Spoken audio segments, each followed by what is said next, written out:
ನಮಸ್ಕಾರ ಸ್ನೇಹಿತರೆ, ಹಂಪಿ ಸರಣಿಗೆ ತಮಗೆ ಆತ್ಮೀಯವಾದಂಥ ಸ್ವಾಗತ. ನಾವಿವತ್ತು ನೋಡಲಿಕ್ಕೆ ಬಂದಿರತಕ್ಕಂಥದ್ದು ಮಹಾನವಮಿ ದಿಬ್ಬ. ದಸರಾ ಹಬ್ಬವು ವಿಜಯನಗರ ಸಾಮ್ರಾಜ್ಯದ ಪ್ರಮುಖವಾದಂಥ ಹಬ್ಬವಾಗಿತ್ತು. ಅವತ್ತಿನ ದಿನ ಎಲ್ಲ ಸಾಮಂತರು ಹಾಜರಾಗಿ ತಮ್ಮ ವಾರ್ಷಿಕ ತೆರಿಗೆಯನ್ನು ಒಪ್ಪಿಸುವುದು ರೂಢಿಯಲ್ಲಿತ್ತು.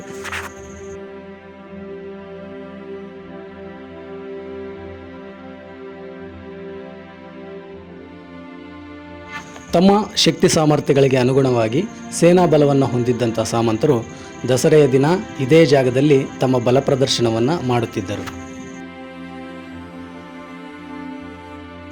ಅವತ್ತಿನ ಕಾಲದ ಆ ವೈಭವೋಪೇತ ದಸರಾವನ್ನು ರಾಜಪರಿವಾರ ಕಣ್ತುಂಬಿಕೊಳ್ಳುವುದಕ್ಕಾಗಿಯೇ ಈ ಎತ್ತರವಾದಂತಹ ದಿಬ್ಬವನ್ನು ನಿರ್ಮಿಸಿರುತ್ತಾರೆ.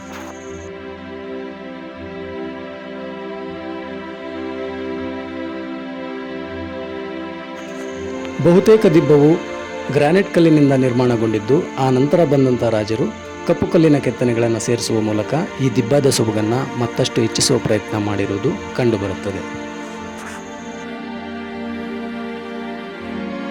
ಹಂಪಿಯ ಪತನಾನಂತರ ದಸರಾವು ಪೆನುಗೊಂಡಿಗೆ ಸ್ಥಳಾಂತರಗೊಳ್ಳುತ್ತದೆ. ವೆಂಕಟಪತಿ ರಾಯರು ಈ ಸಂಪ್ರದಾಯವನ್ನು ಮುಂದುವರಿಸುತ್ತಾರೆ. ಅದರಿಂದ ಸ್ಫೂರ್ತಿ ಪಡೆದಂತಹ ಮೈಸೂರಿನ ಸಾಮಂತ ಅರಸ ದೊಡ್ಡದೇವರಾಜ ಒಡೆಯರ್ ತಮ್ಮ ರಾಜಧಾನಿಯಾದಂಥ ಶ್ರೀರಂಗಪಟ್ಟಣದಲ್ಲಿ ಈ ದಸರಾವನ್ನು ಶುರು ಮಾಡುತ್ತಾರೆ. ಸ್ವತಂತ್ರ ನಂತರ ಸರ್ಕಾರವೇ ಈ ಹಬ್ಬವನ್ನು ಆಚರಣೆ ಮಾಡುತ್ತಿದ್ದು, ಅದೇ ನಾವು ಇವತ್ತು ಕಾಣ್ತಕ್ಕಂತಹ ನಾಡಹಬ್ಬ ದಸರಾ ಆಗಿದೆ.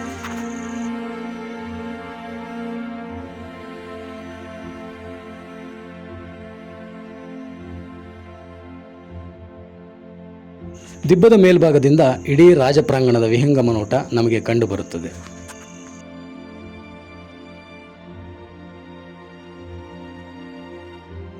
ನಾವಿವತ್ತು ನೋಡ್ತಾ ಇರತಕ್ಕಂತಹ ಈ ದಿಬ್ಬದ ಮೇಲೆ ಎರಡಂತಸ್ತಿನ ಮರದಿಂದ ಮಾಡಲ್ಪಟ್ಟಂತಹ ಒಂದು ಮಂಟಪ ಇತ್ತು. ಬಹುಮನಿ ಸುಲ್ತಾನರ ದಾಳಿಯಲ್ಲಿ ಆ ಮಂಟಪ ನಾಶವಾಗಿ ಇವತ್ತು ಈ ಕಲ್ಲಿನ ಅಧಿಷ್ಠಾನ ಪೀಠಗಳು ಮಾತ್ರ ನಮಗೆ ನೋಡೋದಕ್ಕೆ ಸಿಗ್ತಾ ಇದ್ದಾವೆ.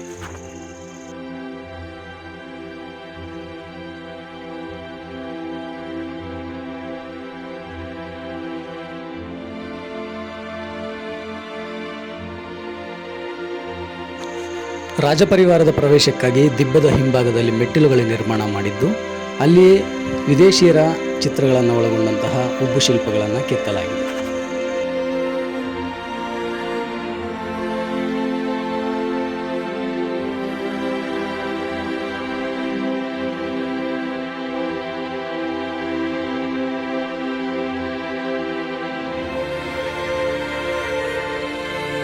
ಮಹಾನವಮಿ ದಿಬ್ಬದ ತಳಭಾಗದ ಕೆತ್ತನೆಗಳಲ್ಲಿ ರಾಜಮಹಾರಾಜರ ಶಿಲ್ಪಗಳು, ರಾಜಪ್ರಮುಖರ ಶಿಲ್ಪಗಳು, ಬೇಟೆಗಾರರು ಹಾಗೂ ದೈನಂದಿನ ಸಾಮಾನ್ಯ ಜನರ ಚಿತ್ರಗಳನ್ನು ಪ್ರಸ್ತುತಪಡಿಸಲಾಗಿದೆ.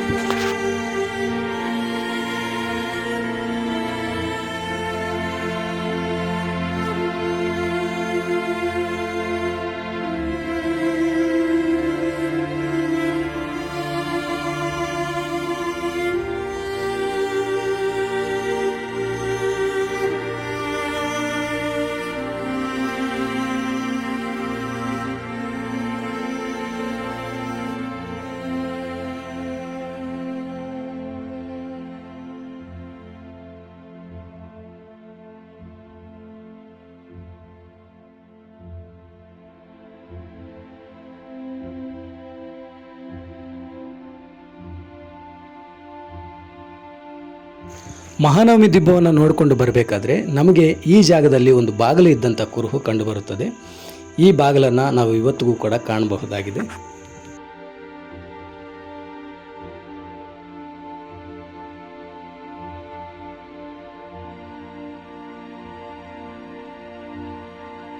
ನಾವಿಲ್ಲಿ ನೋಡ್ತಾ ಇರತಕ್ಕಂಥ ಈ ಬೃಹತ್ತಾದಂಥ ಬಾಗಿಲುಗಳೇ ಅಲ್ಲಿ ಇದ್ದಂಥ ಬಾಗಿಲುಗಳು. ಸಂಪೂರ್ಣ ಗ್ರಾನೈಟ್ ಕಲ್ಲಿನಿಂದ ಕೆತ್ತಲ್ಪಟ್ಟಂಥ ಈ ಬೃಹತ್ತಾದಂಥ ಬಾಗಿಲುಗಳನ್ನು ಅವತ್ತಿನ ಕಾಲಘಟ್ಟದಲ್ಲಿ ಆನೆಗಳ ಸಹಾಯದಿಂದ ನಿರ್ವಹಣೆ ಮಾಡುತ್ತಿದ್ದಿರಬಹುದು.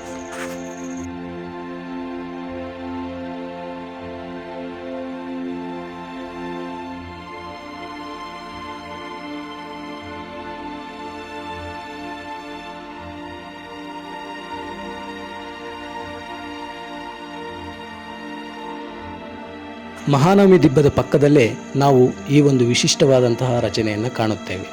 ಇದು ಅವತ್ತಿನ ಕಾಲಘಟ್ಟದಲ್ಲಿ ಯಾವುದೋ ಒಂದು ತಂತ್ರಜ್ಞಾನ ಇದ್ದಿರಬಹುದು ಎಂಬ ಪ್ರಶ್ನೆಯನ್ನು ನಮ್ಮಲ್ಲಿ ಹುಟ್ಟುಹಾಕುತ್ತದೆ.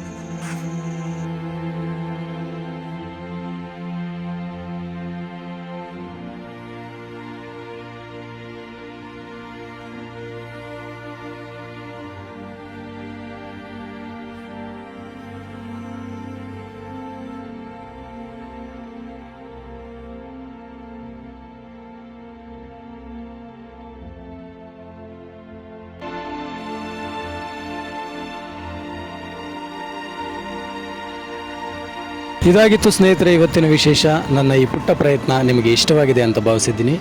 ಮುಂದೆ ಮತ್ತೊಂದು ವಿಶೇಷದೊಂದಿಗೆ ಮತ್ತೆ ಭೇಟಿಯಾಗ್ತೀನಿ. ಅಲ್ಲಿವರೆಗೂ ನಮಸ್ಕಾರ, ಶುಭ ದಿನ.